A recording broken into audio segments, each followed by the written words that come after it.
بعدين الأخ الرئيس المناهج، موضوع المناهج الأخ الرئيس، أنا ما أدري ليش الناس تخوف من تطوير المناهج تعديلها، لا بالعكس المفروض كل سنة تعدل المناهج. بقاء المناهج على ما هي عليه معناها جمود، لأن الناس تطوروا، العالم يتغير، إذا احنا وقفنا معناها راح جمود معناها. لكن تطوير المناهج وتعديلها ينبغي أن لا يغفل، إذا كان الأمر في الأمور العلوم الإنسانية ثوابت هذه الأمة.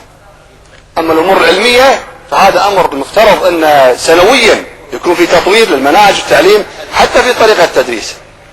كنا احنا أول اللي في ثالثة ابتدائي يقرأ ويكتب وهو مرتاح ويعلمونا تحسن الخط. أنا أستاذ جامعي أعاني لما أصلح أوراق الطلبة من الأخطاء الإملائية في طلبة عندي بالجامعة ومن رداءة الخط.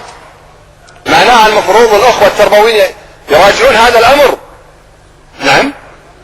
بعدين المستوى الثقافي مال الطلبة لما يجونا، يعني العادة الطالب أول يقولون والله كله مناهج حشو. لا، أنا أتصور لو كان الطالب الأولي يطلع مثقف لما يوصل جامعة عنده ثقافة.